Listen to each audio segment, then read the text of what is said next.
If you think it's expensive to hire a pro, think about how much it'll cost to hire a pro to fix amateur work that you tried to save a buck on. And that is a quote from Mike Holmes, and that's from Holmes on Homes, or Holmes Inspection. And he's famously known for his make it right motto and has built a content career on exposing poor construction and advocating for quality. With that, go ahead. with that, welcome to House Einstein Podcast 82. And I am Osman Parvez. With me is Hamish Crabb. Hello. I think that quote also speaks to the homeowner that wants to do it themselves to cut costs. And I'm maybe outing myself on that one. But let's jump into the intro first. Not just homeowners. People try to cut corners all the time and do inadequate work and later often pay the price. But sometimes the buck gets passed to the next owner. And that can be a really rude surprise to unwary house buyers. Yeah. And we'll jump into that. That's our closing table talk. So the topic for today's closing table is very much about flips. Do good flips exist? How do you manage the risk of acquiring a flip? What's your agent's role? What are some seller risks with flipped homes?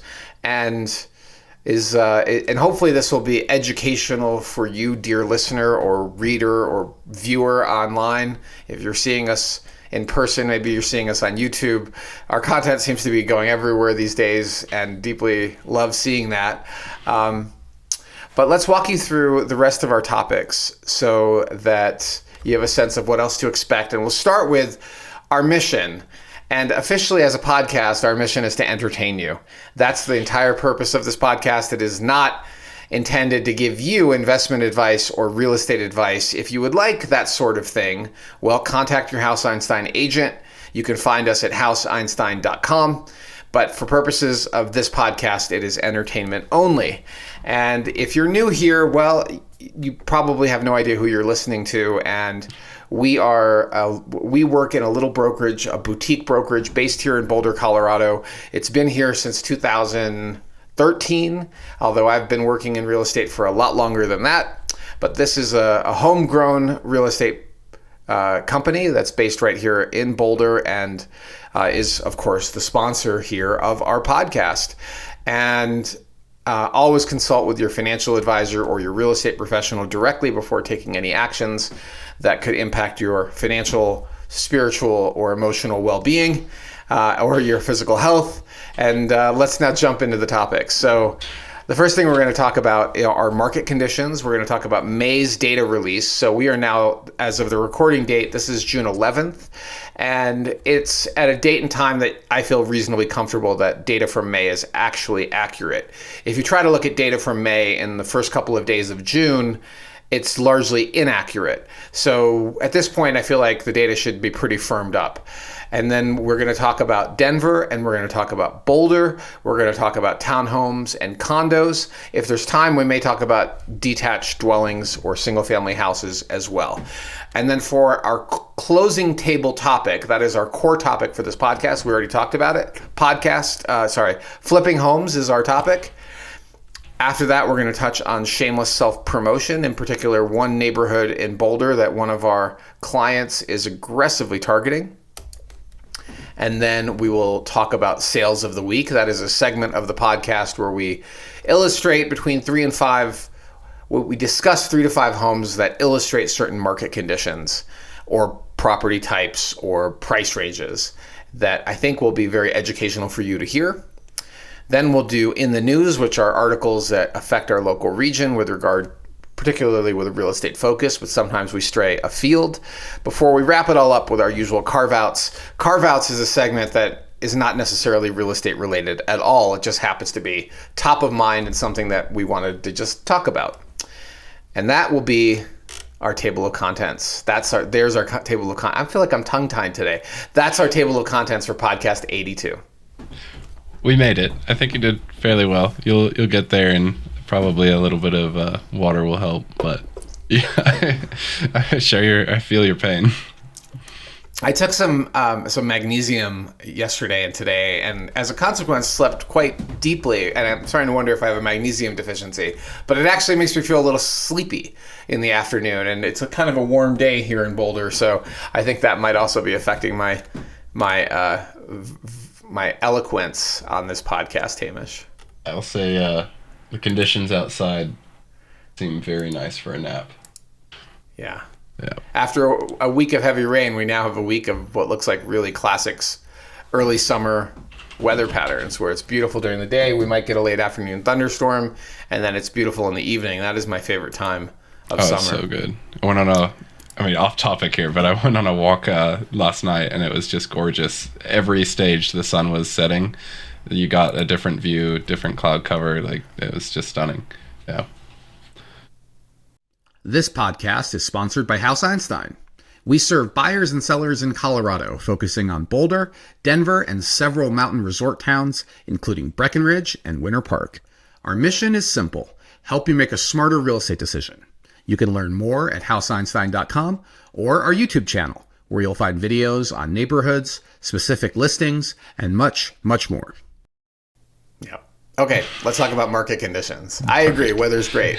Love the weather. Let's talk about market conditions. That's our first segment.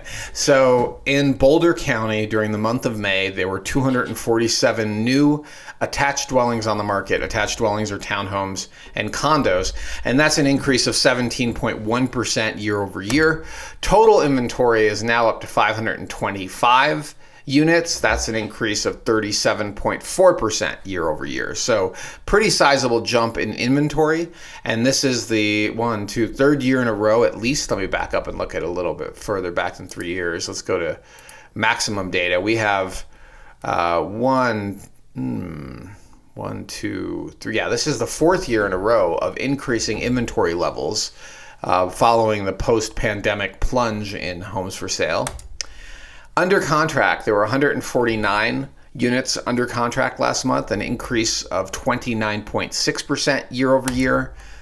And closings, 134 closed out last month, down 2.9% year over year. And the rest of the data points I'm always hesitant to share because I don't think that they're necessarily particularly valuable, but we do like to at least talk about dollar per square, and we usually focus on the median dollar per square. With a larger market like Boulder County, there's enough data in that sample set to say, okay, maybe that's a good approximation for what happened with prices. But the median sold price on a total dollar per square foot basis was $375 last month. That's an increase of 3.9% year over year. Okay, now let's switch over to Denver, because Denver is our other large metro area. Sometimes Boulder gets merged into Denver, but for purposes of this podcast, I know, completely crazy. We have them separate. And again, we're only talking about attached dwellings. New listings, 775 new listings hit the market last month. That's an increase of 1.2%, so relatively flat year over year. Homes for sale, there are 2,075 units for sale, and that's an increase of 50.5% year over year. Jeez. That is an astounding increase in total number of units for sale. Under contracts actually fell. There were only 349 units that went under contract last month. That's a decrease of 1.4%. And closings, here's the bad news for sellers that are hoping that the late summer is going to have some recovery for them. There were 345 closings last month, and that's a decrease of 13.3%. Very sizable decrease. Yeah. Okay, dollar per square, you are looking at 357. That's a median dollar per total square foot.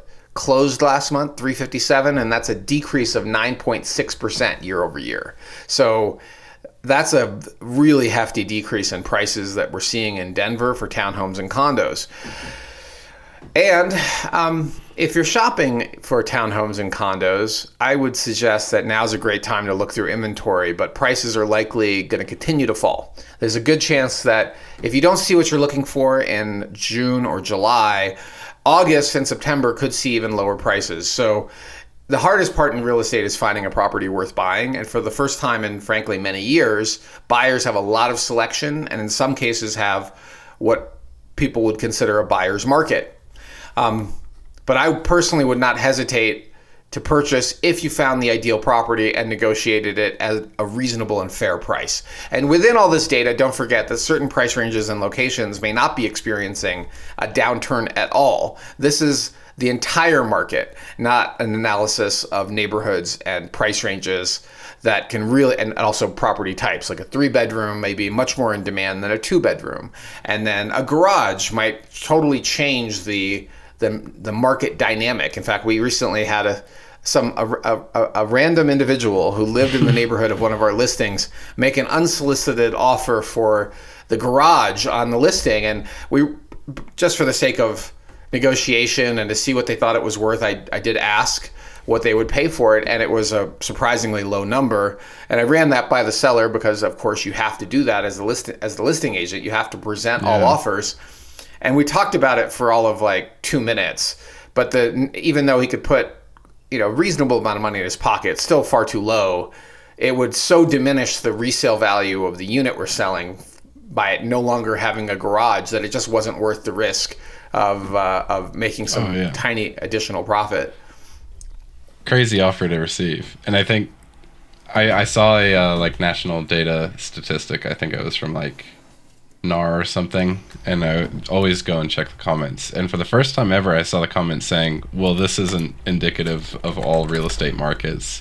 Real estate's hyper local and these don't count. And I was like, oh my God, it's like us in the comments. So it was cool to see. Excellent. Yeah. Maybe I left the comment. No, I didn't. It wasn't my comment.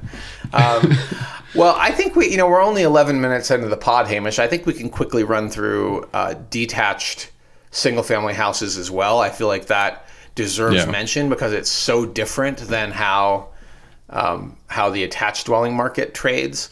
But I think we'll stay at the county level. So if you would like information on the city or a city within Boulder County, then reach out to us. That includes the city of Boulder, Longmont, Lafayette, Louisville, Lyons, all the L's, because those markets can be quite unique and distinct. But this is the entire county, which is inclusive of those locations. So let's talk about new listings. There were 594 new listings on the market last month. These are single-family houses. We're no longer talking about townhomes and condos. That's an increase of 17.2% year over year.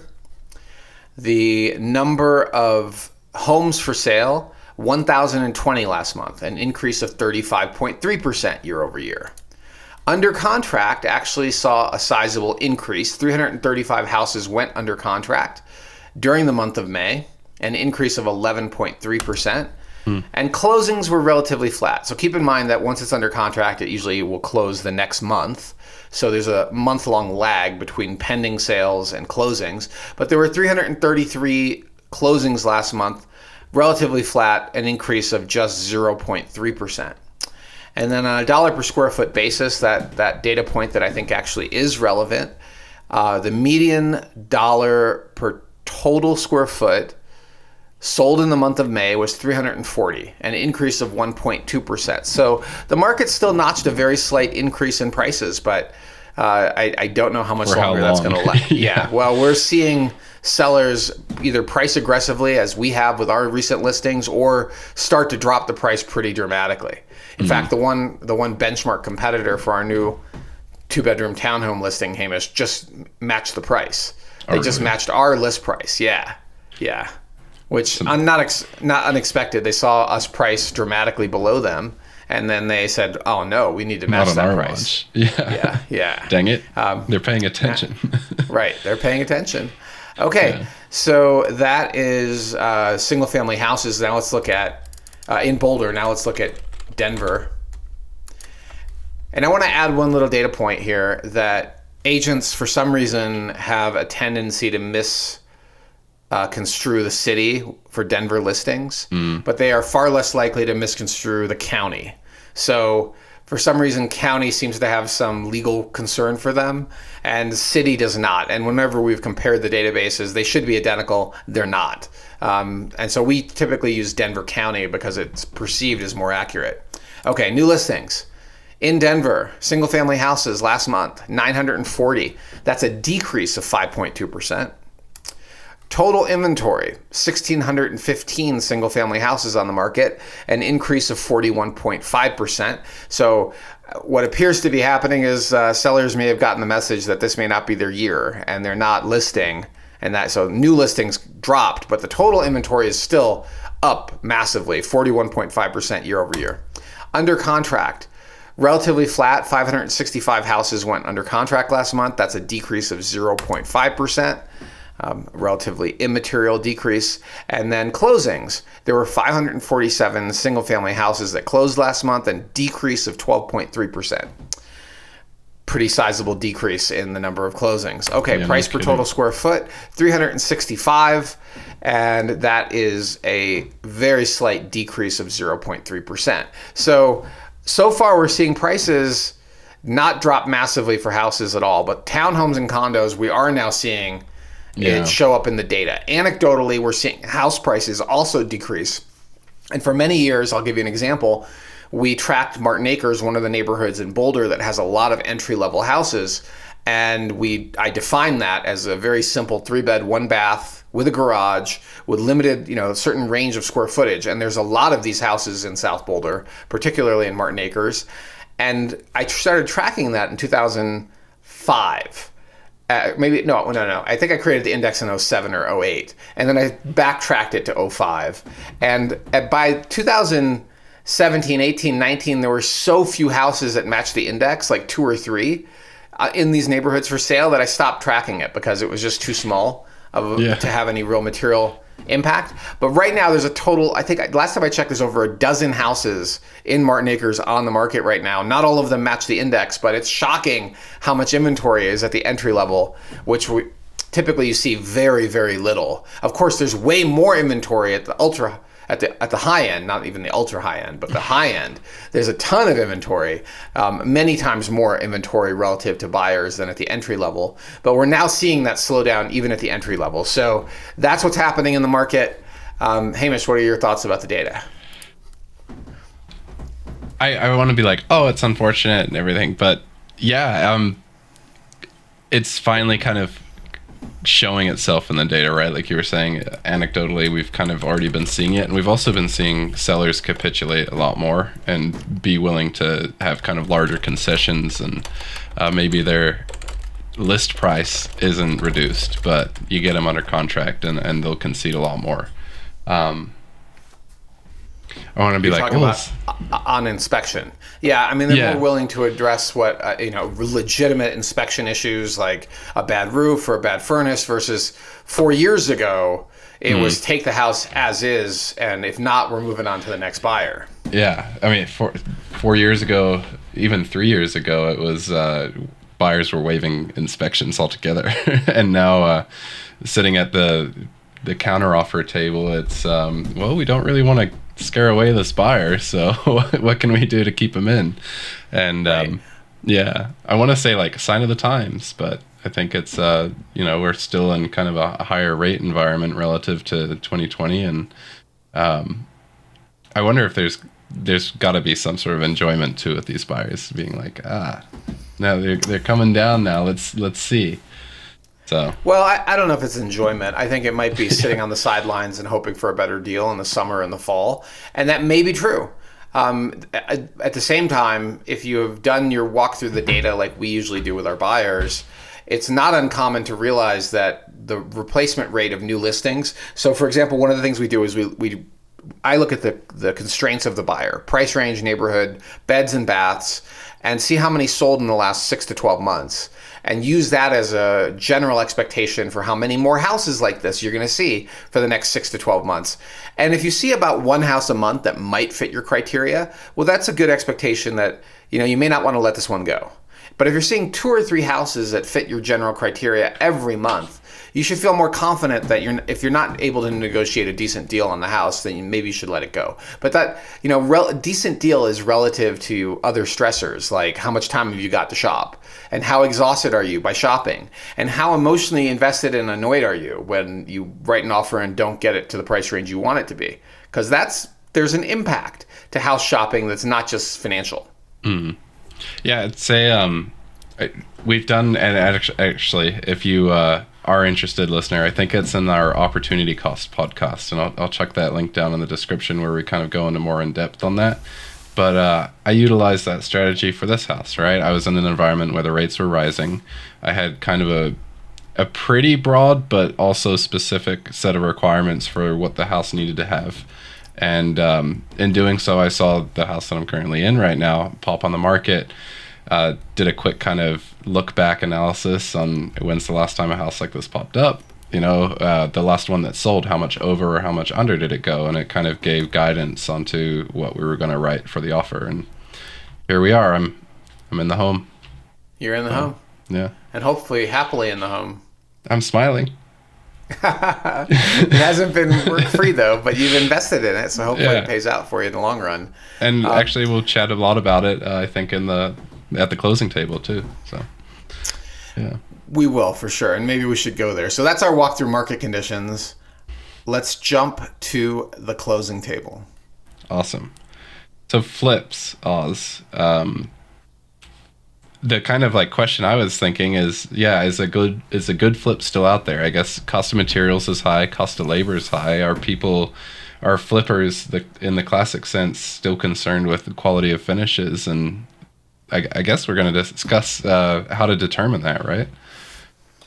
Well, I mean, my first question is good for whom? Are flips still out there for, good flips for who? Yeah. So if you're an investor or a developer and you're getting into flips, you know the model for the investment, which is you try to acquire the asset at wholesale, you hold it for only a few months, you try to keep your work scope to things that do not require a permit, and you try to get it back on the market at right before the peak period of the seasonal year. So if ideal time frame for getting it on the market is probably February or March, and that gives you a little breathing room in case you screw up your analysis on pricing. And that means you really should be under contract in October, November, and closed before the beginning of the year. And you better know what you're doing, because people often underestimate the level of work that's required to rehab and the level of skills that are required to rehab. And of course, this is not a podcast about advising individuals to go out there to acquire, but it's a business that people will hire teams of foreign contract labor to go look for leads, right? They are making... They're dialing for dollars. They're calling 50 potential house sellers a day, and they're trying to find somebody who doesn't know the value of their house, has not hired a real estate agent to advise them on marketability, the preparation necessary to maximize maximize pricing. This model is really one that wholesale is a euphemism for stole the house, right? Like they're trying to get the house well below retail in order to make these improvements and then sell the house for a premium level of retail. So that's their business model. I personally find it a little bit predatory on people that are elderly or financially distressed, people that are going through a bankruptcy, people that are going through a medical crisis, people that have maybe acquired the home through a trust or estate action, like they inherited the house and they don't really know the value and they're living out of state. And they're sitting there in Florida going, oh my God, I just inherited Uncle Bob's house. There's no way I can have it. Yeah.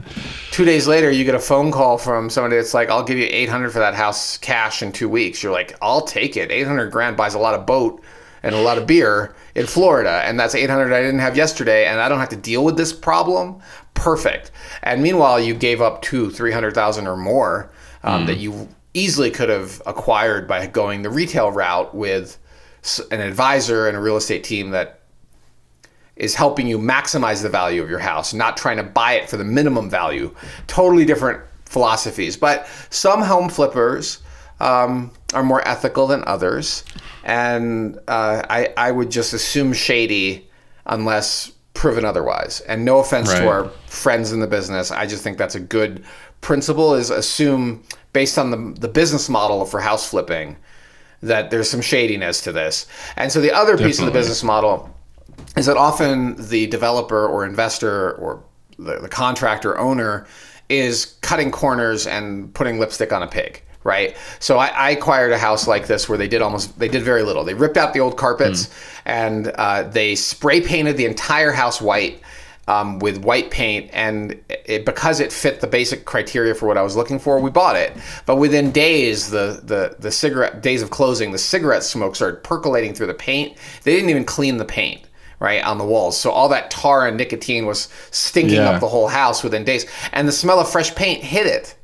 So we ended up refinishing floors and repainting the house several times, redoing the HVAC. We also ended up redoing the plumbing, redoing the sewer line. All sorts of other work went into that house. It was quite a piece of work. But I knew that going in, that this was a very cheap flip. Like, they did the bare minimum to get this thing on the market. But other types of things that will be indicative of poor quality work are visible poor workmanship and a hastiness. Like, literally, you'll see the contractors coming in after hours and working on the place and hiding their materials in the closet.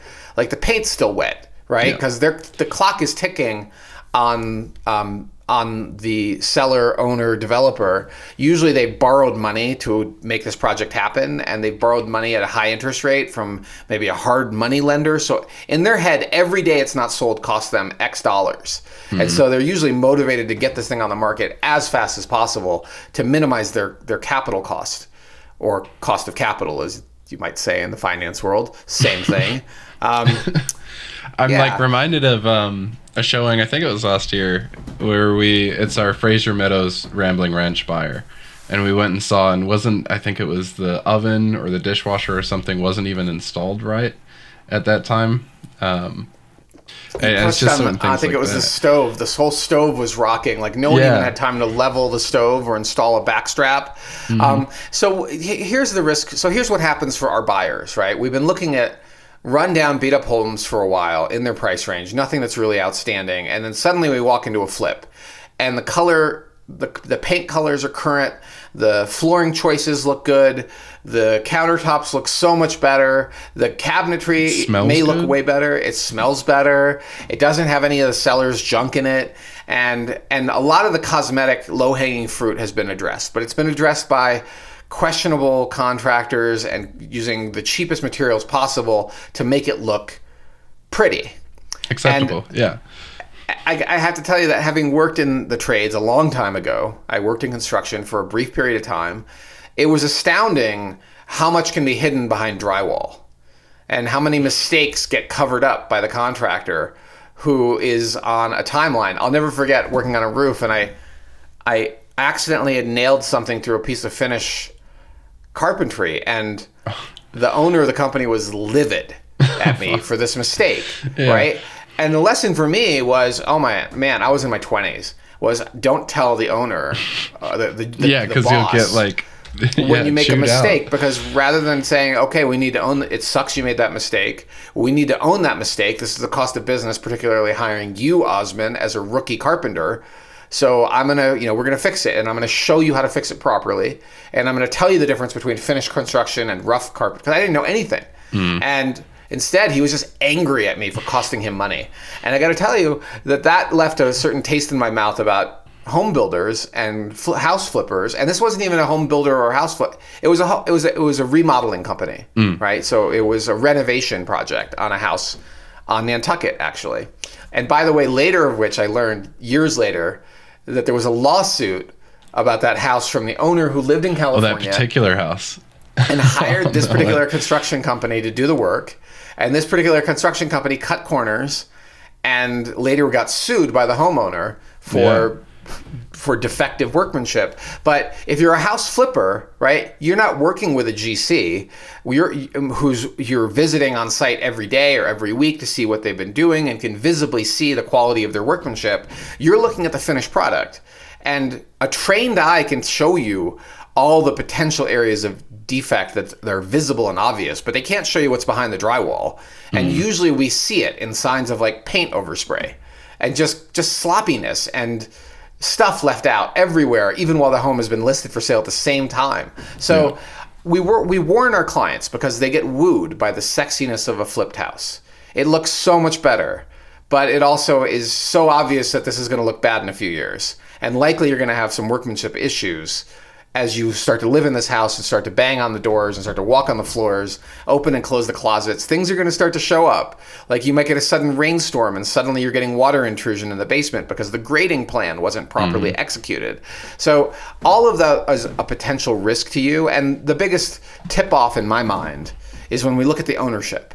Who currently owns the house? And if they've put it into a special purpose LLC, they're intentionally trying to protect themselves from liability of you discovering poor workmanship, construction defects, all the rest of that, because all the assets are constrained within the LLC.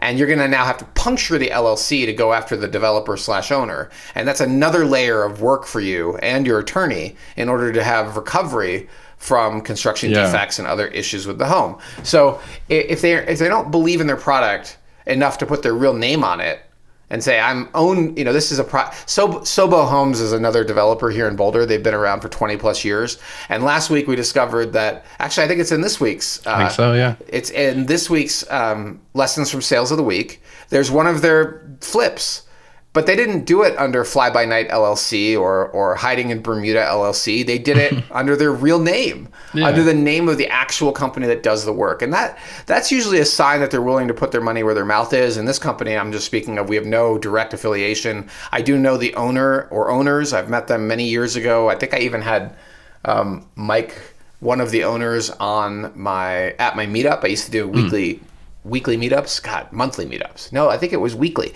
We used to do weekly meetups. And he came and gave a talk to my, investors and people attending the meetup about home flips and home improvement projects. Like they've been around a long time, and they, from what I can tell, stand by their work. And when I see their work that's aged, it looks pretty good still. There was a house that's been on the market about 2 months.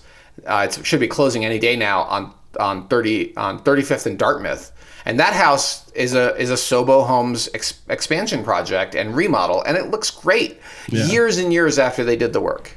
I was going to ask, are there any, you'll see like a listing agent and you're like, okay, I know that listing agent primarily does their own flips and you know that they're decent. Like, I guess Sobo Homes is an example of that, right? Like there are still some people in the game in the Boulder market that are somewhat reputable as far as their flips go. No. I mean, you never know. And after 20 plus years. So Sobo Homes is not a real estate agent. They do not have, as far as I can tell, they outsource the brokerage side of remarketing and marketing their properties that they flipped. And again, I didn't even know they did flips. They may have just bought this one from the homeowner. It's a one-off. Usually they're doing the work for a homeowner. But I do know of several real estate agents that are in our local market that do their own flips. They do their own developments. And no, I would not trust any of them. In fact, some of the worst workmanship I've seen has come from these agents. Yeah. Like there was a listing in Newlands, and I'm not going to mention the agent's name or the address because we would like to continue to do business with this person when they have a home and we are on opposite sides of the deal. And maintain good standing with Dora at the same time. And maintain good standing. We don't throw, it's a Dora policy, but it's also the Buffett rule, which is praised by name and criticized by category. But this particular agent flipper category literally had spray painted, the cheap cellulose tile that is a drop ceiling. Yeah. Ceiling cellulose tile. They had spray painted the entire interior, including the cellulose tile, drop tile, and the metal framework of the drop tile. That is all intended with latex paint. So I can't imagine if you ever have to lift that tile up. It's good and sealed. You're going to be tearing the latex paint up as you. Yeah, it was so gross in the attempt to hide the true condition of the basement, which was dark and decrepit and needed work. But spray painting it all white was. It brightens the room, you know what I'm saying? It did. It brightened the room and diminished our intelligence and insulted our intelligence. My clients did not pursue that home. I don't know if I don't know what it's sold for. We stopped looking at it after we saw it a few times. Yeah. But it definitely caught multiple of our buyers' eyes because it looked pretty in the photos. And and I had to point out all the sketchy workmanship going on in that listing. So, all right. So those are the types of things that our buyer risks. Overpaying for that work is another one, because homes that have been flipped are usually priced at the top end of the market for that type of home that is in that type of visual condition. And then the last one is permitting. That's another risk that you potentially face. So sometimes work is done without a permit in the city of Boulder. There are some types of work that don't require a permit, but a lot of work does. And the city, of course, would love to keep expanding what is and what requires a permit and what does not. But there's some general rules that you can consider that require a permit. Moving a wall, moving plumbing, moving electrical. If you touch electrical, plumbing, or move a wall, it almost certainly required a permit. Yeah. And just because it was not permitted does not necessarily automatically mean that it's poor quality work, but it is an additional area of due diligence and an additional risk you take on if you purchase a home knowing that it contains a lot of unpermitted work. I can't tell you the number of times, Hamish, I have been at an inspection only to have the inspector pull out a photo they've taken in an attic or in a crawl space that shows an electrical junction not in an electrical junction box. Wire nutted together. It's not even wire nutted. It's twisted and it's wrapped with electrical tape. Hell yeah. That could be 30 years old. And who knows who did this work? Mm-hmm. Probably the homeowner themselves. And when they added an electrical outlet somewhere, and it hasn't set the house on fire yet, but you have an electrical junction not in a junction box. Those exist. You're for certainly a reason. Tempting fate. Yeah. And there, as I learned, having done my own remodel once upon a time, with a permit, I will add, that not just because I knew that electrical needs to go into a junction box, I did not know that it's also supposed to have very little paper, if any paper, in the box. And I also didn't know that when you run a electrical line through a series of studs, structural or otherwise, there's supposed to be metal. You're supposed to put in these metal plates that prevent somebody from driving a nail through the stud into the electrical line. Yeah. And if you don't put that metal plate up, no one's going to know, except someday somebody might try to attach a lag bolt or a nail or something through that, and it's going to hit the electrical line. They'll find themselves a bit of a surprise. Yeah. Yeah. Well, they could set the house on fire or electrocute themselves. Mm-hmm. I feel like a good time. We had some buyers not too long ago, I think, and they received their inspection report. And inspectors are fairly useful in the sense that they will tell you what's code now. And then this house will have been constructed in like 1970. And that's another thing, is we'll sometimes see these buyers and they're like, well, this is out of code. And it's like, yeah, but the home was constructed before that code existed. Getting a little away from flips, but that's a kind of distinction to keep in mind. Is it's helpful to know what current code is, but you may see some things or some renovations that are no longer up to code. It doesn't. What's your take? That doesn't really give you room to go back to the seller and be like, "Hey, this is out of code." You'll get laughed at if you object. So in a regular transaction, you've hired an inspector. That's what Hamish is talking about, and the inspector says, "Well, this is not to code." Okay, here's an easy example. there's regular 3-prong outlets in the kitchen close to the water, right? Yeah. And there's a distance where you're allowed to be close to a water source without requiring a GFCI outlet. And that's the type of outlet that will quickly trip in the event of a short circuit. But homes built in the 50s, 60s, and 70s didn't have that requirement because GFCI outlets didn't exist. And so they may mention that this is not the code, but if you were to object to that, you may or may not get results. But GFCI outlets are cheap. You could just put in a new outlet. And those are health and safety. So you can And you may be able to get that one in there under health and safety because you're right, it's an electrocution risk. But a lot of times you will, like if you were to object to a lot of things, like the egress window in the basement bedroom is not big enough. I wish I could. Yeah. Right? Yeah. Because egress windows over time have gotten bigger and bigger and bigger. They're so big that an adult male firefighter with their equipment on needs to be able to get through that window and out. And that is an enormous window in a basement. Was not the rule when most of these basement bedrooms were built. So expecting the seller to do an upgrade. So this is where this is a whole nother topic. But the distinction is this a inspection issue or is this an upgrade? And was this also visible and obvious when you wrote your offer? So cosmetics typically fall into visible and obvious. Health and safety is its own little category that I think is a safety issue and often requires a seller response. But then there are upgrades, like the egress window is not big enough for today's code, which you might argue is health and safety, but you may also get laughed at. And a seller may tell you to, take a hike with stronger language. And this is a whole nother podcast that we could have on inspection and how to handle inspection, what is considered fair in play and what is considered out of bounds. We're not having that podcast right now, but we could save it for another one. I can bring it back. If you want. You can link back. I'm pretty sure we have talked to this about this topic previously, but if not, we will add it to our topics list for the future because we could talk about inspection negotiations for 2 hours easily. So I'll say, when I was purchasing this home, there were some definite signs that this home had been recently remodeled. Maybe it's a flip. I'd call it more of a facelift. One of them was there was still like drywall dust on the walls downstairs from the contractor. I saw this and I recognized, right, we talked about the analysis of like what's the chance that another home like this pops up in the market that's within my price range, and rates are rising, so my price range is rapidly diminishing. I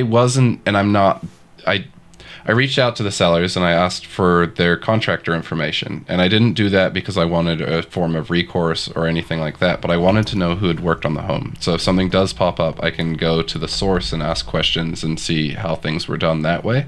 And I'm not necessarily saying this is like a protection from a poor flip, or especially if they're covering up something really bad.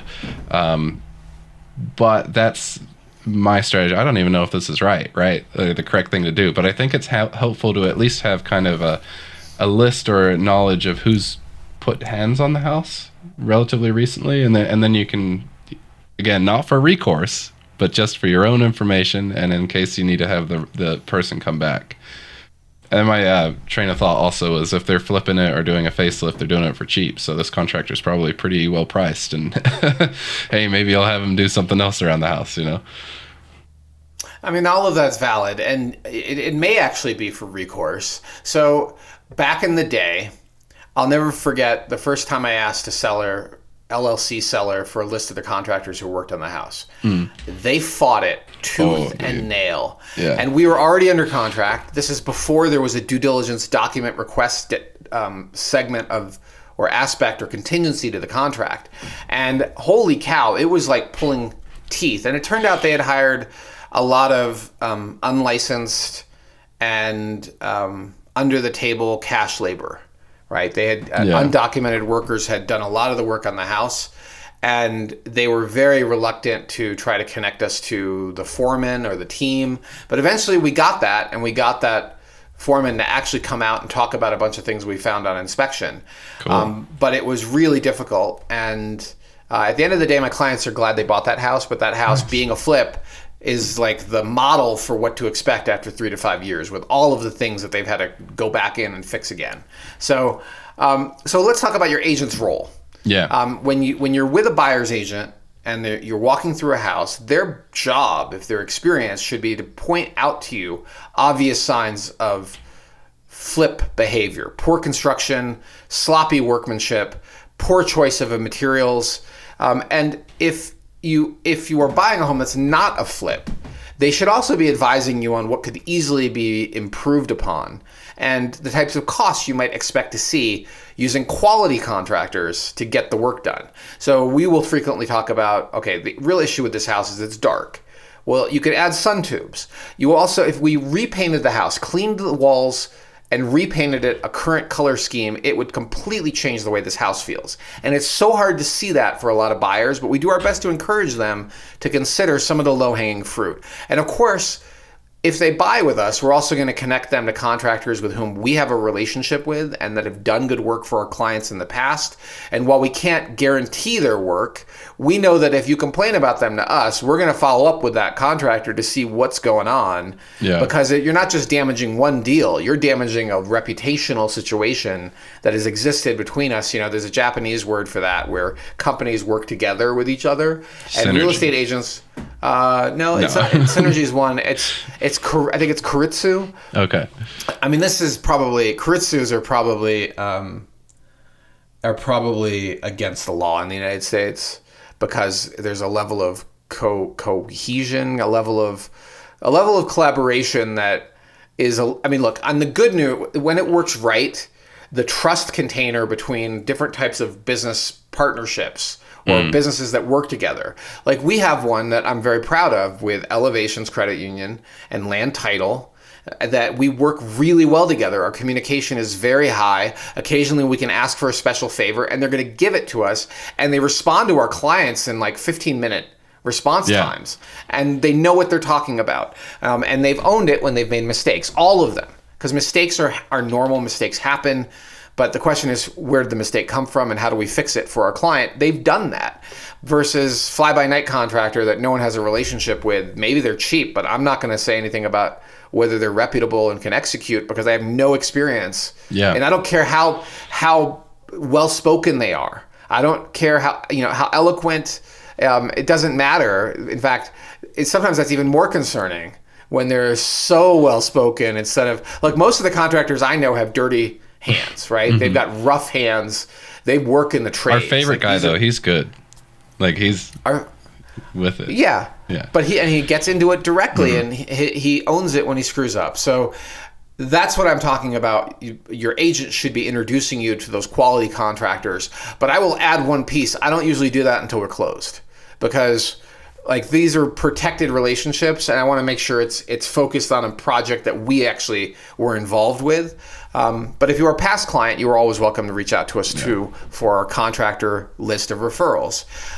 Your agent should also, in theory, be keeping you from overpaying, right? They should be, before you write an offer, they should be doing an analysis with you to show you what recent comparable sales have been, to look at what sort of negotiated discounts were achieved.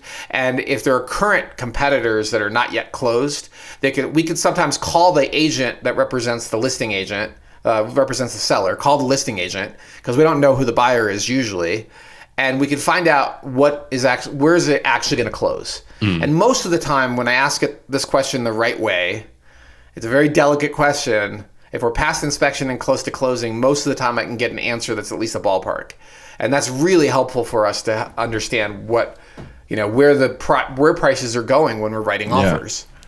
I'll say too, like, even if we determine that the house is overpriced, then it's the buyer's personal decision on what they want to offer.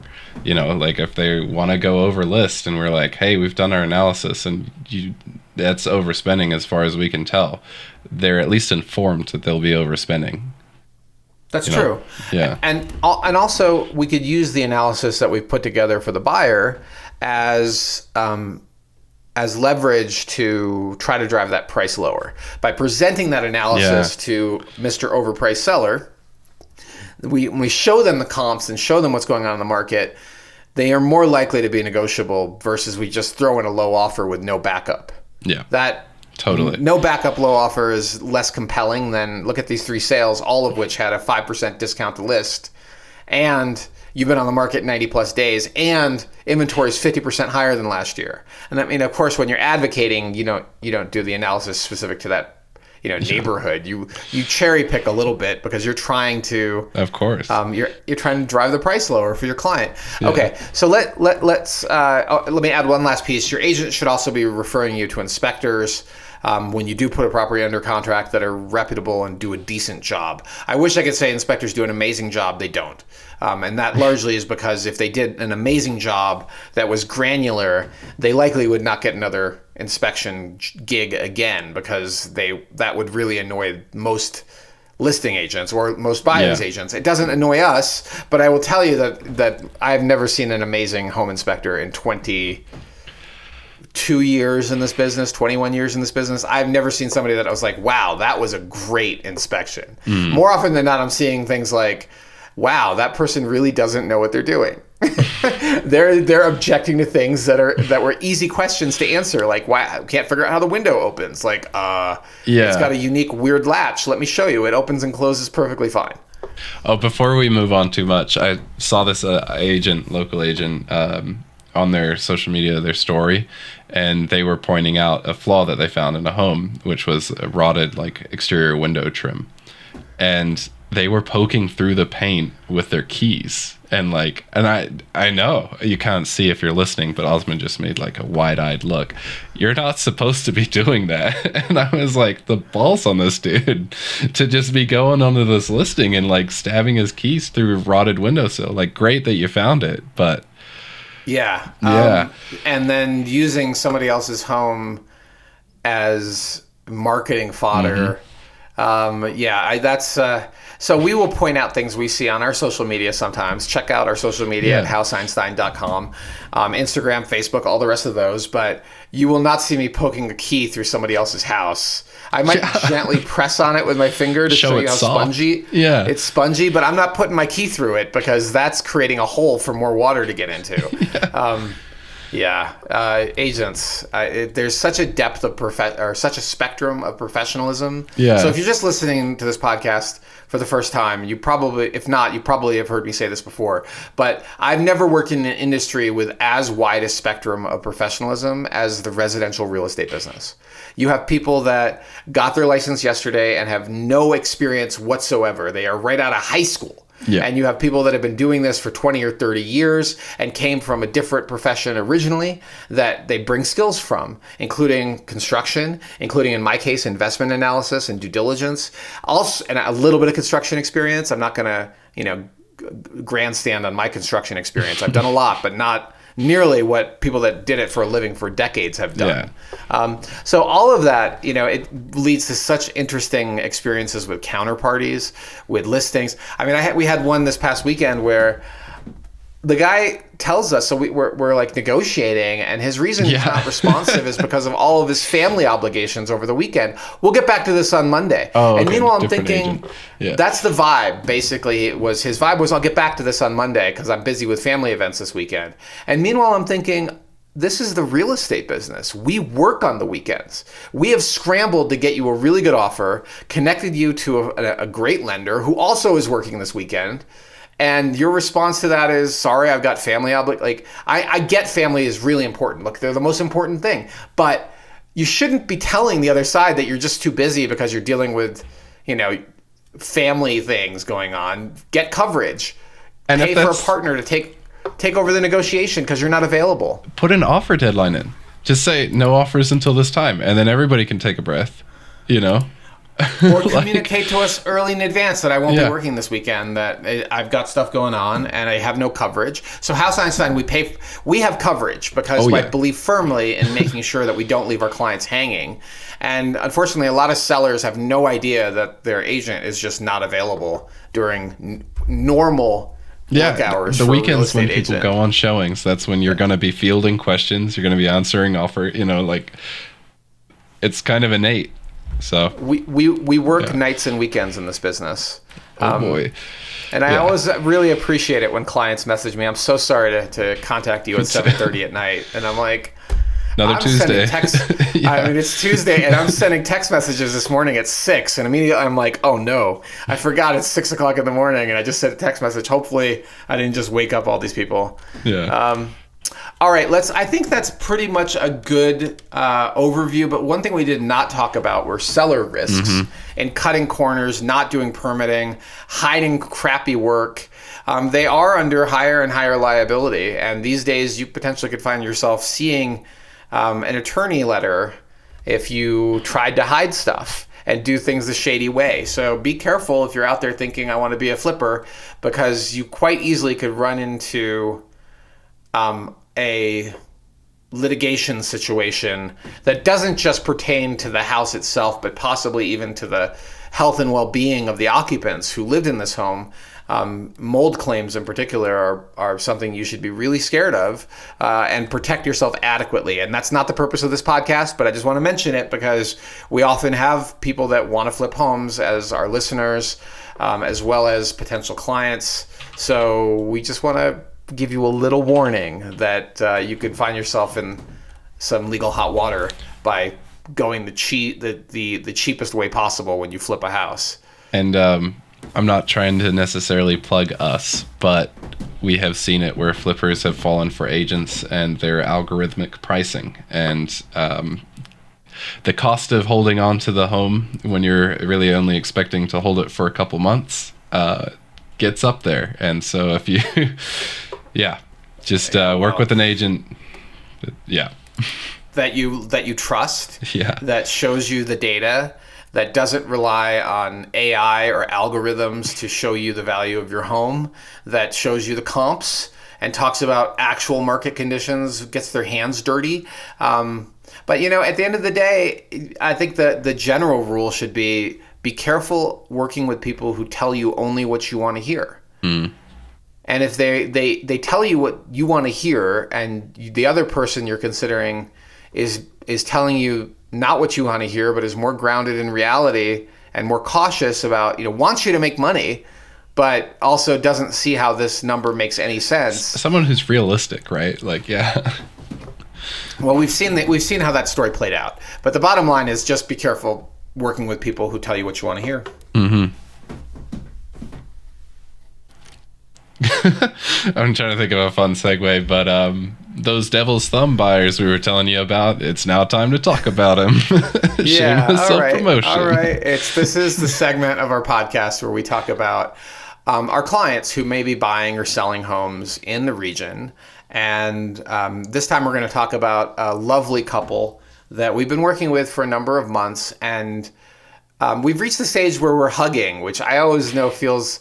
That's kind of strange, right? I'm always like, if somebody wants to shake hands, I'll shake hands. If somebody wants to hug, I love a hug, but I also don't expect to be hugged. Like, it's a professional business relationship, right? But it's so warming and kind when people hug you at the end of a meeting. They're just nice, yeah. And I think they get that we're on their side, and we're much more like friends at this point. But this lovely family actually is looking for a home in Table Mesa. Devil's Thumb is one of the neighborhoods they're considering.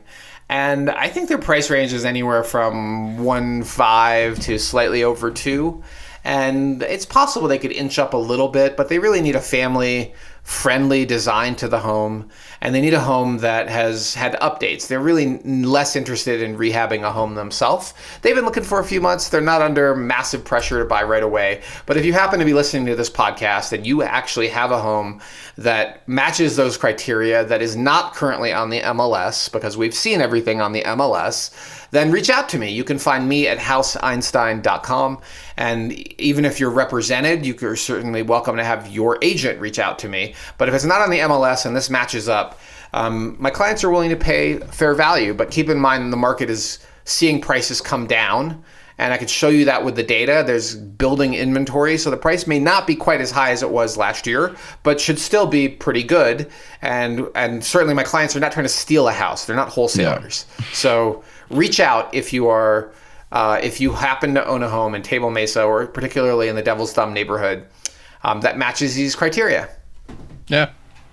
And you're willing to sell it. Sorry, not just that you own it. Yeah. And you actually want to sell it. If you just own the home and you don't want to sell it, don't call me. Have you gotten a call? It's like, hey, I heard on your podcast, I do have that house. Great. Do you want to sell it? No, I just want to let you know. Okay. Yeah. Well, I mean, years ago, this is back when, this is a long time ago, but we started doing direct mail to potential sellers, and we identified the criteria of the home, made sure they owned it at least 7 years, and sent them a letter via U.S. Postal Service saying, I've got buyers. It was true, and we would be willing to pay a premium to market for the right home. And this is before everyone was doing letters, right? This was at the time a novel approach. And I would get phone calls. It was actually working, but almost every single one of them wanted way more than the house was actually worth. Oh, totally. A dramatic premium to market value for homes that were not deserving of that premium. So appealing to people's greed does work. But at the same time, you end up with numbers that just make no sense. Like, that's just a waste of everyone's time. So I no longer send letters looking for a home to buy, because I feel like we're willing to pay fair value and make your life easy is not compelling enough for a lot of people that appealing to greed gets more of a response. Yeah. Well, cool. I don't know if there's greed in this sales of the week. All right, you take it away. It's time to talk about sales of the week, as Hamish just alluded. And I'm looking for the right cart. Okay. We have 5 properties to talk about. So before we jump into it, let me remind you of the purpose of this segment of the podcast. We are trying to illustrate certain price ranges and locations, the market conditions for certain price ranges and conditions. If we can dive into the deal a little bit, we will, and we'll talk about what we learned. And hopefully this is educational for you. This is not dissimilar from working with us directly. I will note that we're not talking about active listings, and that's really important. We only talk about active listings in one place, and that's our newsletter to our clients. That's a private newsletter where we might discuss a few listings that are active, but per real estate rules, when we talk about listings in this podcast or anywhere else other than the newsletter or privately to you directly, we have to talk about closed sales only. So this property is the first one is 709 Baseline Road. And this neighborhood is just across from Chautauqua Park. This one is right on Baseline Road. And honestly, is an amazing house. It is a 4-bedroom, 5-bath, about 4,400 square feet, has a 2-car attached garage and a generous 13,000 square foot lot. If you look at the photos, you will see beautiful landscaping all around the home. You will see nano wall from the living room out to the patio, and you could see the beautiful Chautauqua flat irons through that living room out to the patio in the photos. And it is charming. It reminds me a lot of a Nantucket style house where I cut my chops. I originally cut my chops there. It's stunningly gorgeous, and the home itself. And I have some inside knowledge about this particular deal. So the house itself was on the market only 4 days. Went under contract at day 4. I mean, they may have gotten an offer day 1. It was listed at 4.5, and they sold it for 4.325. So not a massive discount given the price point of the listing. And now let me talk about what happened here. So listed, hold on, let me get the dates. Listed May 1st, closed June 6th. So straight up the fairway, it closed at a month timeline, and it was a cash deal. And the buyer's agent is from Denver, and there was a $9,800 concession, probably for something minor. I mean, $9,800 sounds like a lot, but for Boulder real estate, it's a trivial dollar amount for an inspection issue. So especially at $4 million of purchase price. Yeah. Layout was split, 2 bedrooms on the main, 1 on the upper, 1 on the lower. So not the ideal layout, but not bad, particularly for older owners. More mature owners, I should say. And then 5 bathrooms, right? 3 full baths, 2 half baths. Okay, beautiful kitchen, turnkey, dialed in, all of those things.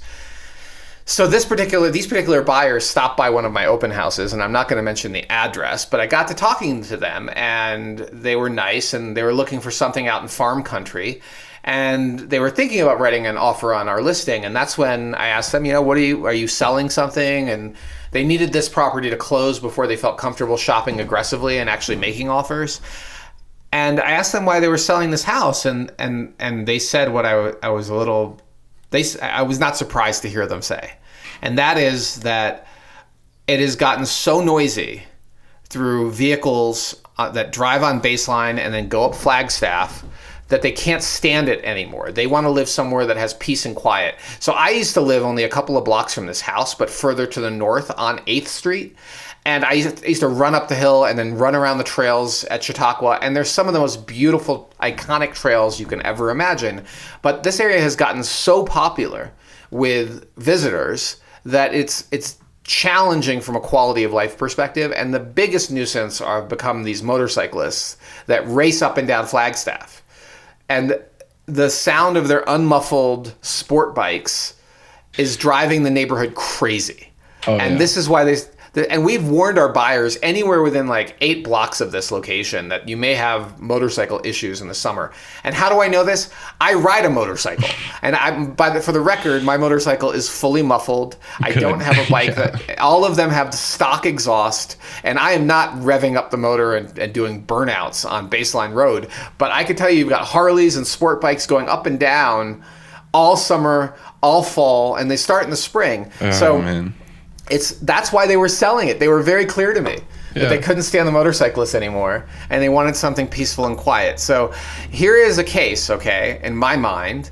I don't know what this Denver agent told the buyer. Maybe they're fine with it. Maybe they're hearing impaired and don't care. Maybe they are sport bike racers and don't care. Yeah. Okay, but I suspect they're buyers that reached out to this agency, got in connection with a broker, who booked the showing for them, doesn't even really know this location very well because this agent's from Denver, the buy-side agent, and didn't know any of those things. So, and nor do they, even if they knew it, okay, a disreputable agent that does not have their client's best interest in mind has no obligation to tell you about traffic. You bought a house on baseline, you knew about the traffic, right? Like, how did you miss it? How did you miss it on inspection? How did you miss it? Maybe they did a remote inspection. I don't know what happened, but we wouldn't even schedule the showing. I would have told my clients, look, it's beautiful. All the photos are amazing. The listing agent's done a great job in her marketing. But what they're not telling you is that this location is like Grand Central for sport bikes, hikers. The double yellow rule is what we would have warned our buyers about in particular. And if they really wanted to see it, we still would have showed it to them. And I could sleep at night because I told them I think this is a bad location.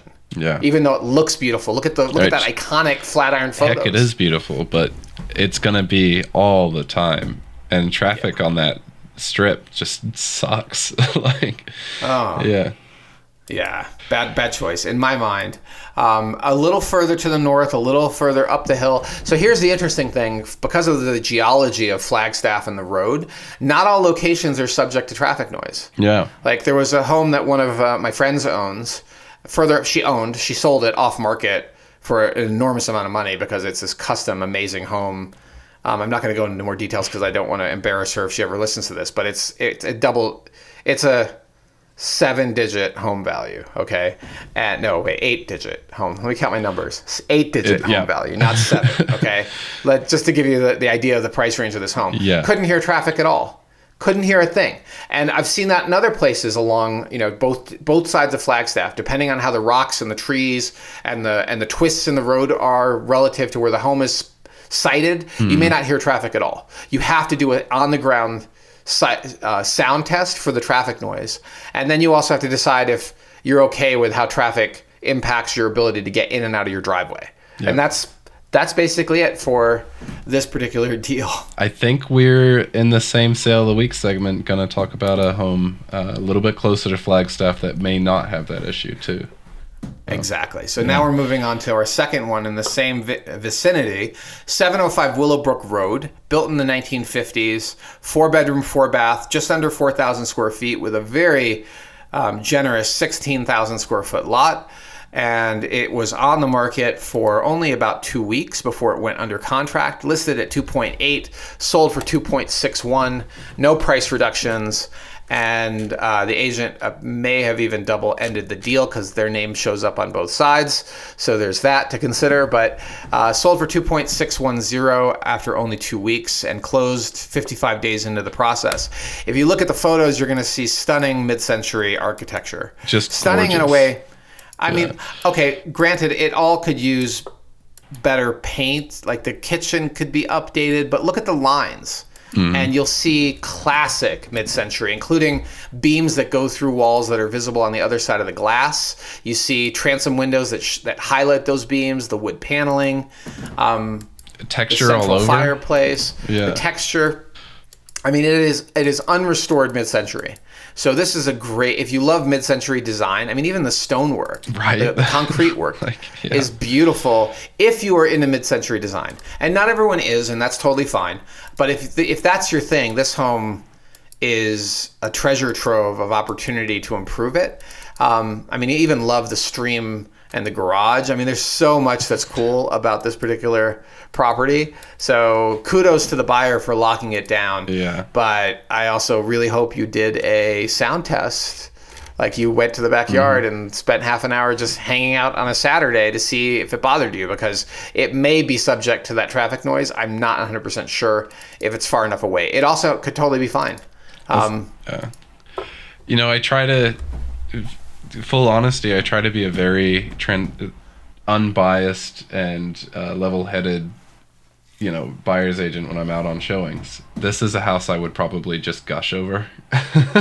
And I'd probably help, point out some deferred maintenance and things, but the design and architecture on this one, I'm still young. You're still young, and I would gush. I'm gushing over it. But Yeah. one thing that's a distinction: if you call the listing agent, they're not going to tell you about the traffic noise and to watch out for it because that's not in their best interest or the interest of their seller.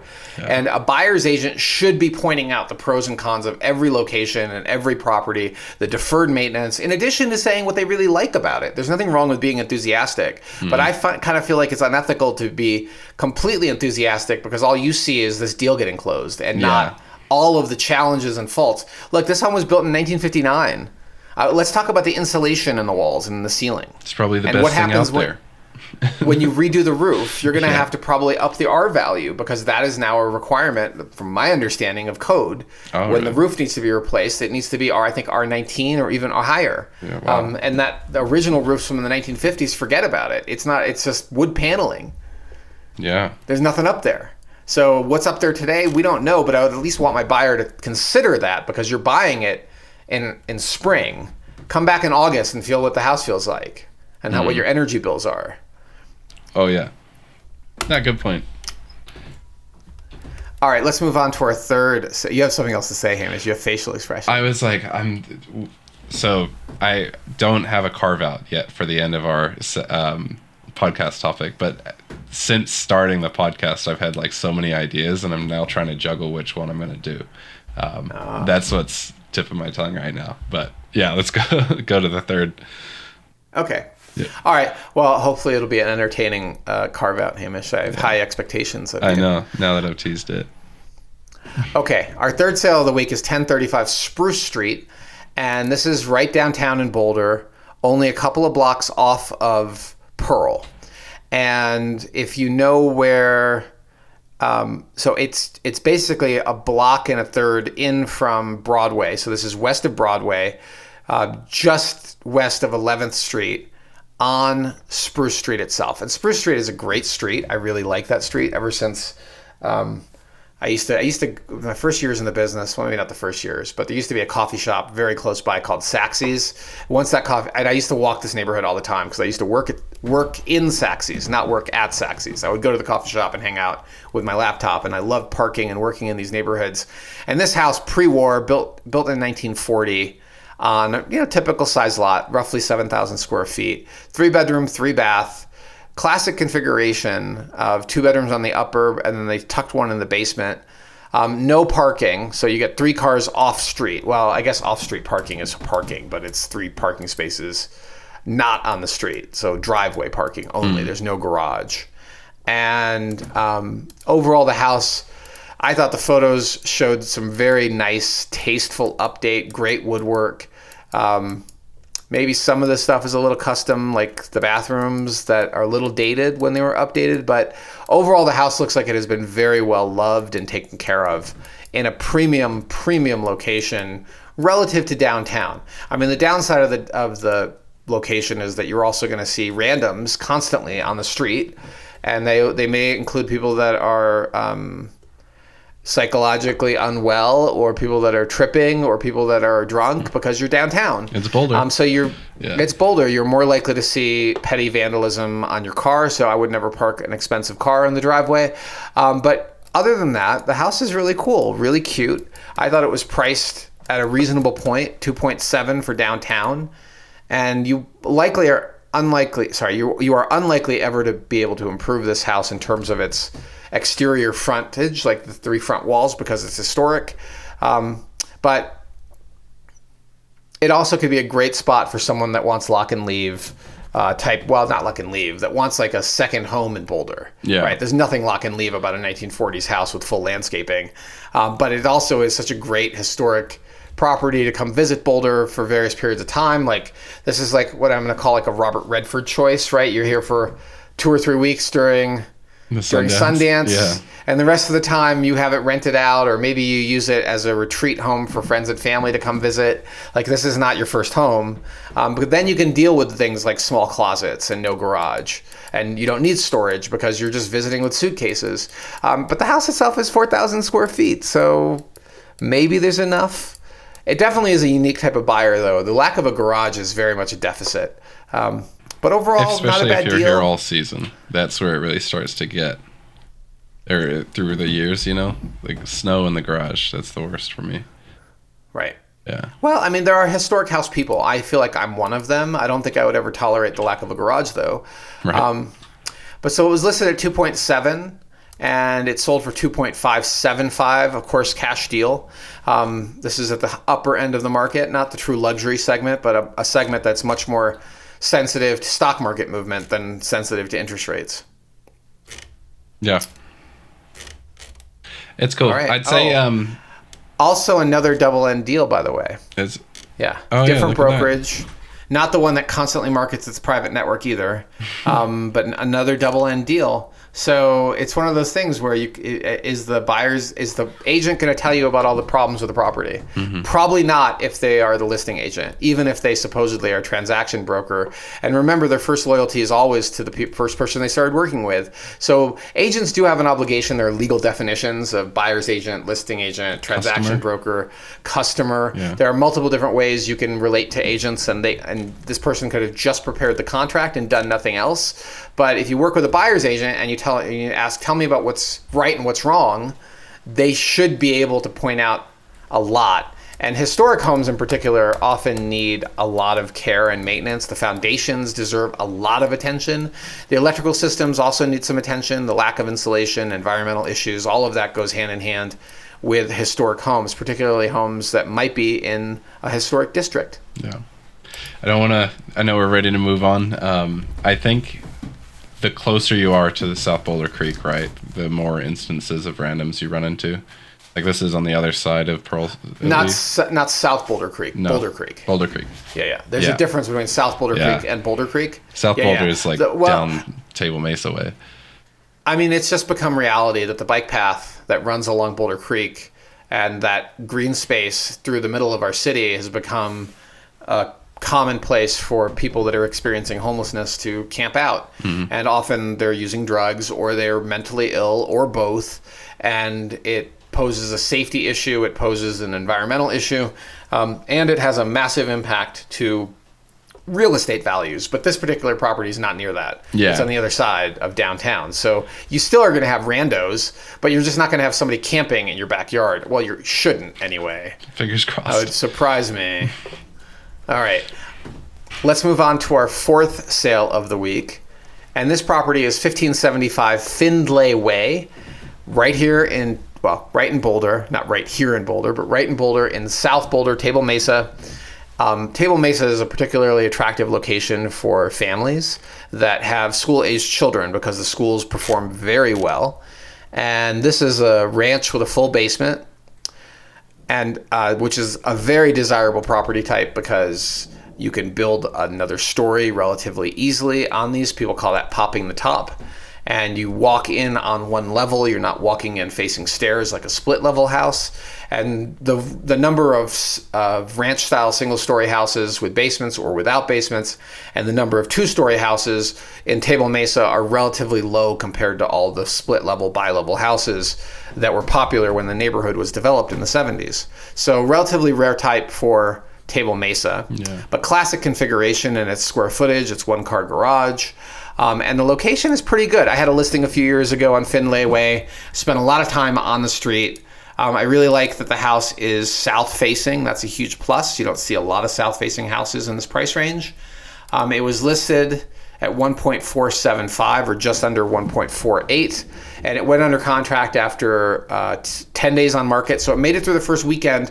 Likely the buyers approached it right before the second weekend and locked it down at 1.45. There was only a $500 concession after likely inspection related, although we don't know. So the reason this property is interesting, again, in terms of its rarity, look at the updates. They all look like they're done to a reasonable standard, although you can't tell if it's a flip unless you're in the house. Oh, hold on. No, Hamish. This one is a flip. I was going to ask, yeah. Yeah. So this is the one that we referenced earlier that was developed by Sobo Homes, apparently as a flip.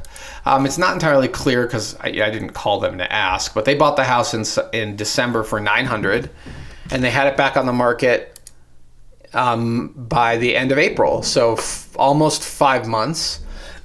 Let's call it 4 months because they bought it. They bought it December 2nd. So all right, let's call it 5 months. development time. And this is by a local contractor who knows their stuff. Granted, they probably had other projects in the works, but they have their own team. And I've already talked about the quality of this contractor, at least in the past. So all of it is done to a high standard. This is a flip. All the finishes look current. The kitchen looks current. Fixtures look current. It probably new hardwood floors because it no longer looks like that thin red oak. Yeah. Every aspect of the home looks like it was touched. Because Sobo is a local contractor, it's unlikely they were cutting corners. They've been around a long time. So this would be a flip I would be more comfortable with my buyers. You hear that, thunder? Yeah, dude. Dang. Yeah. Blue skies over me. That's sweet. Yeah, the big storm cell above us. Holy cow. The only thing I'm not crazy about are what might be neighborhood distribution lines going over one side of the house. Yeah, good catch. But otherwise, everything about this house checks tons of boxes, and it's no surprise it sold very close to the list price, and both seasoned agents on the buy and sell side. Yeah, I'll say a little wonky backyard, right? It's kind of got that diagonal line through it. And also, slight note, I'm not trying to rag or anything, but the pictures from the deck look a little bit less saturated than the rest of the photos. Yeah. Well, the fake sunset is tiny horrible. little thing. The twilight photos are horrible. Now we're going into it. And now the diagonal backyard. I don't know if it's diagonal or what's going on with the photos. They look weird, super wide angle to make the deck look gigantic, but the house is not completely square on the lot. So there are some stuff, right? There's no perfect house. Nitpicks, yeah. But I would deal with that for having a south-facing house in this neighborhood under 1.5. Truly. That has totally been turnkey and done by a quality contractor. Yeah. Or at least a contractor who you could pick up the phone and be like, yo, Sobo Homes, you sold me this house and like I got a major issue with something 12 inches happening. Of water. Yeah. Yeah. Well, probably they're going to say call a plumber. Yeah. Okay. All right, let's move on to our last sale of the week. Yeah. We're up in North Boulder for this one, right? That's right. We are in the Holiday neighborhood, which is just south of Lee Hill Drive, just east of Broadway, named after the historic drive-in movie theater. And one of the last larger subdivision developments that occurred in Boulder, I guess you could say Arsenal is another one, the Rocky Mountain Arsenal. Oh, yeah. And this particular property is a 3-story townhome built in 2004, so now it's 21 years old. It was listed at a price of $875 originally last August. And reminder, listing in August is not a great idea. If you're going to list in August, you better be really aggressive on pricing. But they weren't, and right before Thanksgiving, they cut the price to $850, and then they pulled it off the market. And listing expired in January. Okay, so then they brought it back in March, this time at $849, and it was available for a week before it went under contract, and then something bad happened, and that buyer bailed out, and the listing was withdrawn in April. Okay, yeah, great. And then it came back as active with a brand new listing. So they decided to give it a new listing number, a new MLS number, which requires a new listing agreement, priced at $855. I don't know why they thought they could add $5,000 to the price, like no one would notice. And this occurred like literally the day they pulled it off and expired the old listing. So May 1st, they cut the price $10,000 to $845. And then May 15th, it went under contract. And it sold for full list, $845, which is probably about the right price. Townhome style property, 2,000 square feet total, 2 bedrooms on the upper, 1 in the basement, 1 additional, which I'm not entirely clear where the additional bedroom is. But what I really like about this location is Holiday Park, which is not a city-owned park. It's actually owned by, boy, that thundering is quite something. Kidding. It's owned by although this is weird. Now there's actually a city park sign in the Holiday Park Crescent Park there. That is really weird because for many, my brain is telling me, no, wait a minute. That wasn't neighborhood city owned. That was owned by the association. Maybe they worked something out with the city. I'm going to have to look that up because if with that city sign there, It no longer is an association park, so I could also be confused. But cool property. I think the additional space is the loft that you have to take the little funky spiral staircase to go up to the top with. That tracks. Yep, has virtual staging, in addition to maybe real staging, but really that park is the key selling point. It's for years I didn't live very far away, and I knew there were movie nights and other activities in the park. It's really a community centerpiece, and I never saw a tent because I assumed it was association owned. I'm not sure why they have Baco and Lucky's in their amenities, because really it's the there's other amenities in the neighborhood, including Proto's Pizza and Spruce Confection, that are closer, and of course the They do Wonderland have Lake Spruce Confections. in the Looks like- photo. yeah, Oh, you're yeah. right. You're right. There it is. Yeah. Okay. So Forgot about that. awesome property and very functional design. Newer build. 845 is a good data point. One car detached garage. So Call it not lock a bad and leave, not right? a bad listing. Yeah. I would call this one pretty much lock and leave. Yeah. Like, you want to talk to the neighbors to make sure there's nobody breaks in and moves in, but this is pretty turnkey and lock and leave. Yeah. Nice. Yeah. Yeah, good one. And also, we should mention we have a similar but smaller townhome on the market that is only a few blocks to the south of here. Many of the same amenities and a much more reasonable. Not that the price is unreasonable, but a more affordable price point. So if you're looking in North Boulder and want to see another option that would have competed with this, reach out to us. You'll find us at houseeinstein.com. Nice. Oh, man. And then it's like, we're looking at the news and these headlines, and they're not great. Yeah, You it's know? time to talk about the news. Yeah. So, Hamish, why don't you lead us off with telling us about this first news item? Yeah. The headline reads, proposed 40% reduction would likely mean large-scale cuts to Boulder's NCAR. And I recently found out that the NCAR building was designed by Ian Pei. I am Pi. Ian Pei. Thank you. Very cool building. Or Pay. It might be I'm I am not sure. Pay. I'm I thought it going was off Pi. of Ian, but I'm not too sure. Okay, maybe it's I am Pay. Or that's fine. Yours sounds right. I don't know. He speaks Chinese. He speaks Mandarin, so I'll go with his version True. than mine. Anyway, that's it, and off to number 2. No, I'm sure if you're plugged in at all, and you know what, by listening to us, you probably are pretty with the times.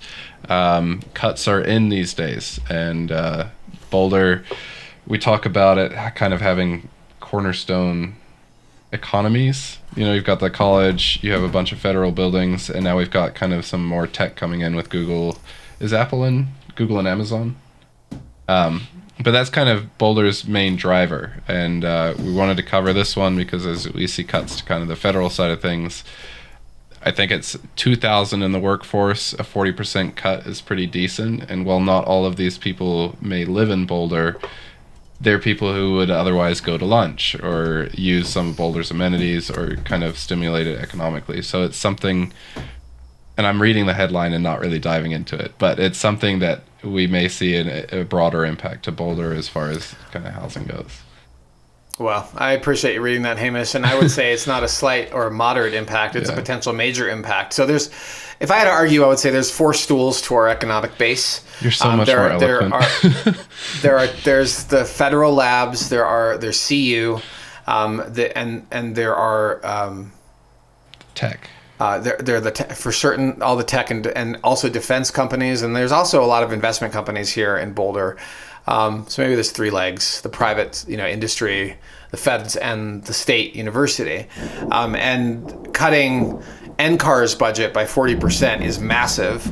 And so if that budgetary request is approved, which I think is part of the big, beautiful bill, which would be very sad if it got approved, that's going to have a lot of impact to people that work for NCAR.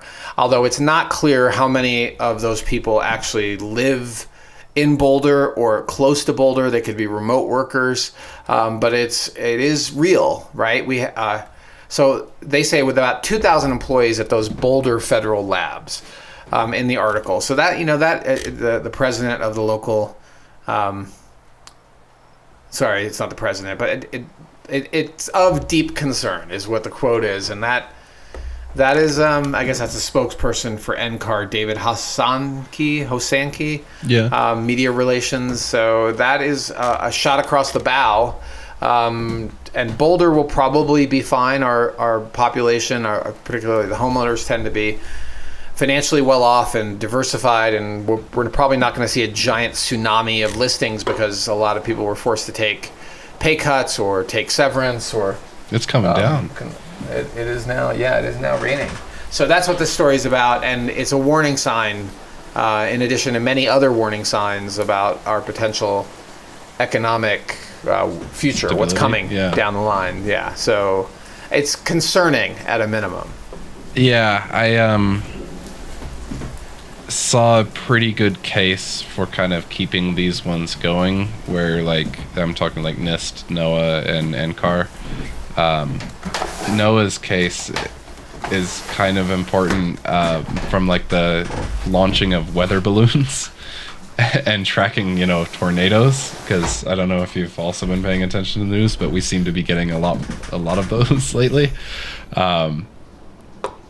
It's good to be able to track the weather.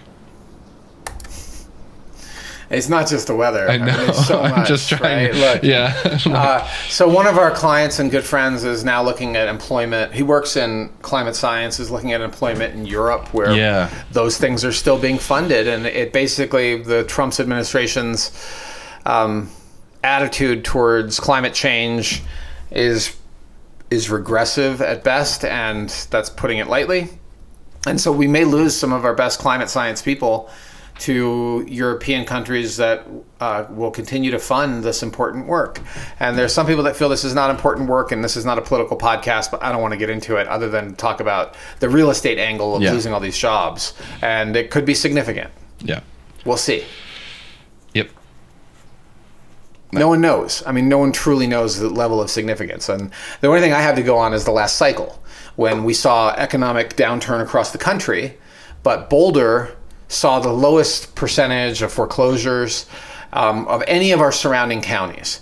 And the city of Boulder was the lowest foreclosure rate of any city in Boulder County. So on the basis of that, I think Boulder is unlikely to see a large increase in inventory and a dramatic decrease in pricing because of this.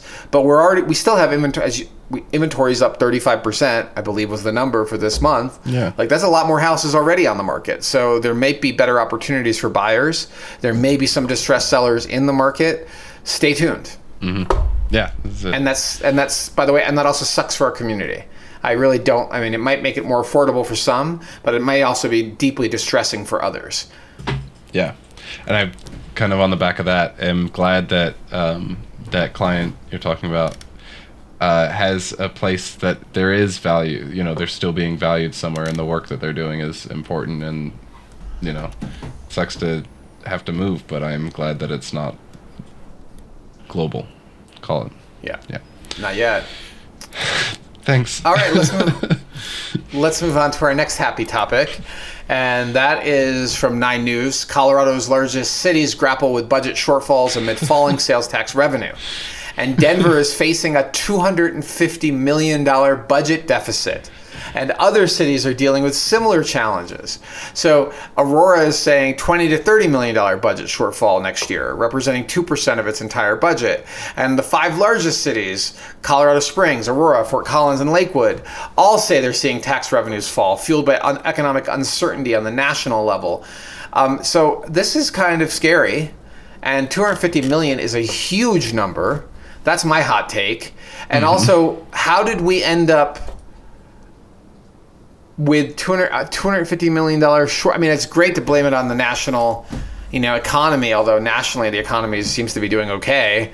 It's fine to blame it on the Trump administration, and I agree, it's creating a degree of local unrest, economic uncertainty. I mean, we're a very liberal place, so people are feeling fearful, and now NCAR is losing thousands of jobs possibly, so that creates a lot of fear. And maybe that results in less spending, but $250 million? Like, who's responsible for forecasting? And how did we get that so wrong? It's a little more than a rounding error, this one. it's not. So at least Aurora said that's only 2% of the budget, but it's 4.5% of Denver's budget. Damn, Denver's got a budget. But yeah, I think it's 200 million 2026 and then 50 million 2025. I read somewhere. Yes. Yeah. I would. Who's the?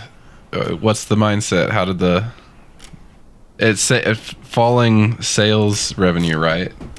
And I know they're working on revitalizing the 16th Street Mall. There's a bunch of stuff going on in Nobo. Highlands is looking pretty good. I'm just wondering how this fall seems so sudden, or what happened in the projections. And also, why are they immediate hiring freezes and furloughs?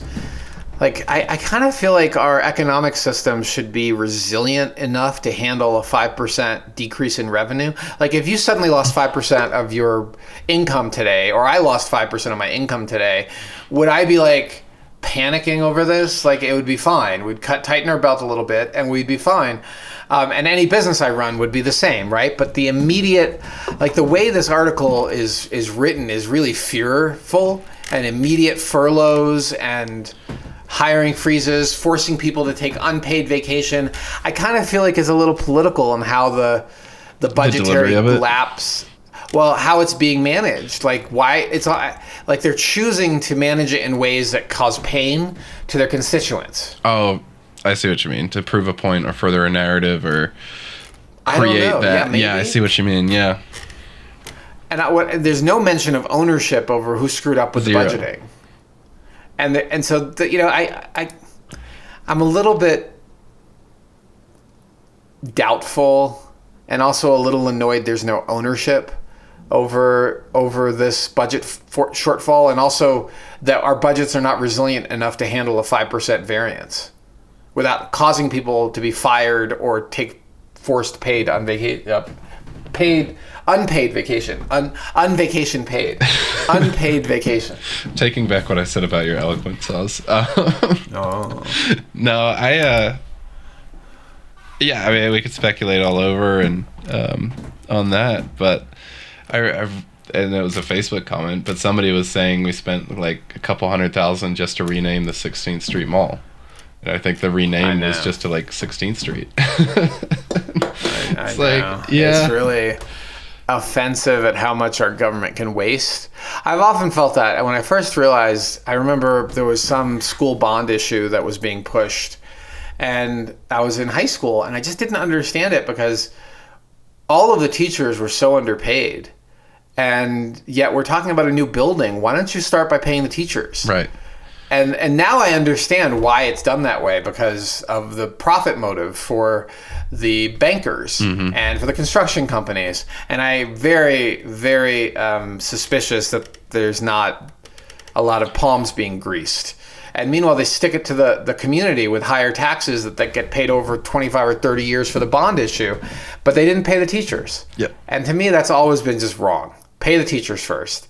And when budgets are like this, first fire and hurt people instead of looking for other ways to cut expenses, like maybe not spend millions of dollars renaming the 16th Street Mall, at the same time you're realizing you have a $250 million shortfall, that would have been smart.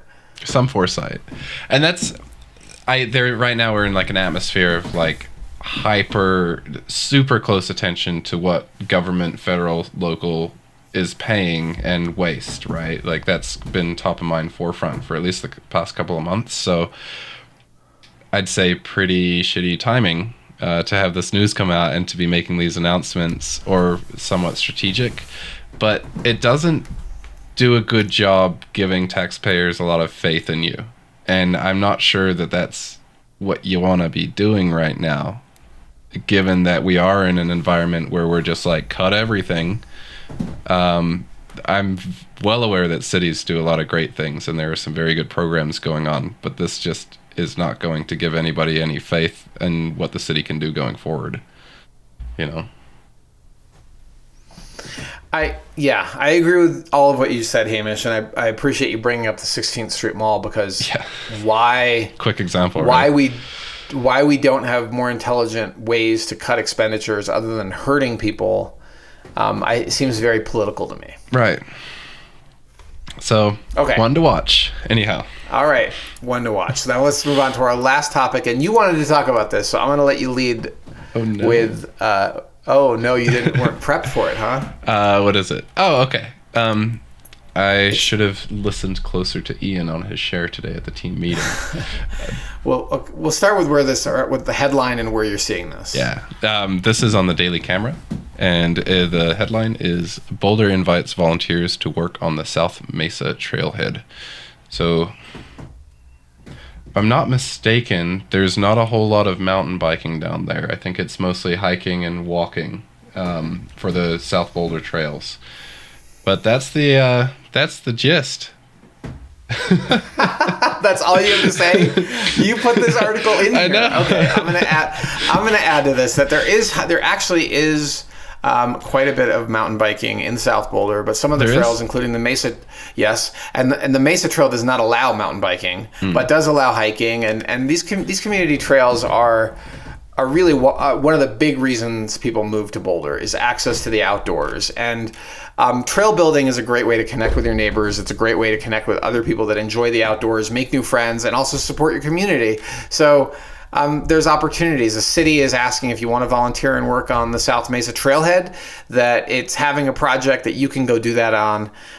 Ages, including anyone down at 12 or 14 years old, or even the elderly, according to the trail asset manager with Boulder Open Space and Mountain Parks. What day is it on? Saturday? Let's see. What day are they inviting people, Hamish? We should at least have that. I know it'll go 9 to 4. It's going Saturday, 9 to 4, yep. but it doesn't mention Saturday. So Yep. this Saturday, 9 to 4, come check it out. Free lunch. If you want to help maintain some trails, and they'll feed you, and you'll meet some cool people, and it's sort of positive because it's not horrible economic news and job layoffs. Yeah. So that's our happy ending to the news. You can't go at Boulder for wasting money if they're getting volunteers instead, right? Right. Yeah. Why pay staff when you can get the city to not only pay for it, but do the work? I mean, I want to know what this lunch. Are we spending money on lunch? Come on. The cookies, every city event has dessert, and they're actually pretty decent desserts. So, all right, let's do the carve-outs and wrap up this pod. What do you say, Hamish? Yep. And I have mine. Mine is on tax appeals. We didn't file any, but we helped some former clients a couple years back find comps for their appeals, find comps to make their case for appeal. And so I got a notice of valuation in the mail for my home, and I don't know if any of you listeners have heard the news lately, but property values are kind of skidding sideways, and that's what they've been doing for me in the past 2 or so years. But my notice of evaluation was about a 5% increase. And I gotta say, it was cool having the experience helping out our clients when I went to go do this for myself. So that's what I did. And I feel like I got a pretty good argument in there too, mentioning there are 2 schools next to me that have closed down, Zerger Elementary and Moore Middle School. And Zerger will be developed with 40 single-family homes. And I still don't understand how they're going to fit 40 on that plot of land. But none of this looks like it's going to be increasing my property value anytime soon. So that's the appeal that I submitted, and I have to wait till like August to hear back if they accept it.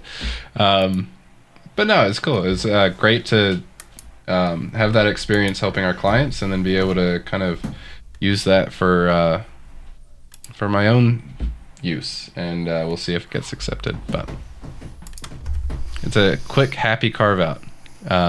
I love it. Yeah. That's a happy one. Easy Saving peasy. money on taxes is always happy. And then we're going to get mad when Jefferson County runs out of money in their budget shortfall because they didn't get their property tax, you know? I mean, Yeah. What goes up must come down. They saw the rapid increase. They shouldn't have expected it to just stay up there forever. Yep. But clearly somebody applied a good dose of wishful thinking to their budget models.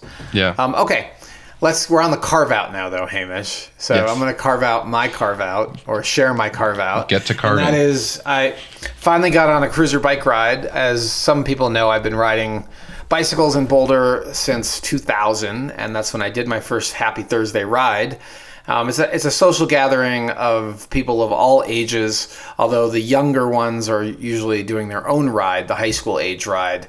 And the older folks, the more mature riders, try their best to avoid the younger riders because of the obvious reasons. obvious reasons.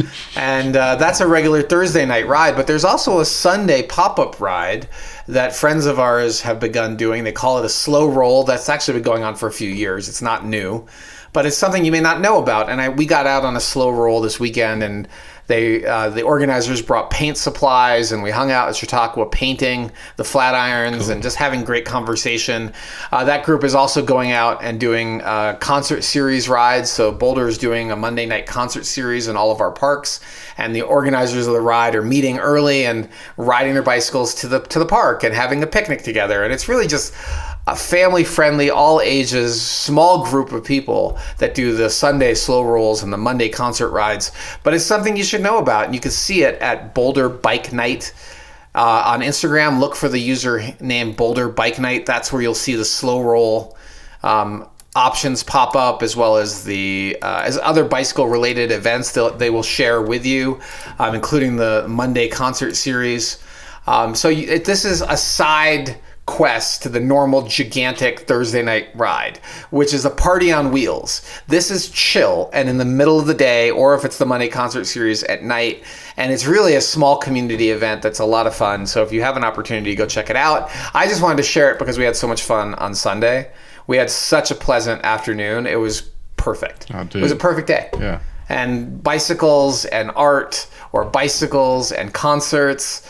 It's just, they've done yoga rides, the Sunday rides. Cool. It's really just and it's not fast. Everyone's on cruiser bikes. We're on slow bikes, and some people are on e-bikes. And it's not a fast ride. All ages, all abilities, and great people. And I just wanted to share it as a dose share my appreciation for this community event. Yeah, that's a great one. And I'll put the Boulder Bike Night Instagram in the description below, as well as the articles for the news that we've covered today. So if you're interested in volunteering at the trailhead as well, you can find out more there.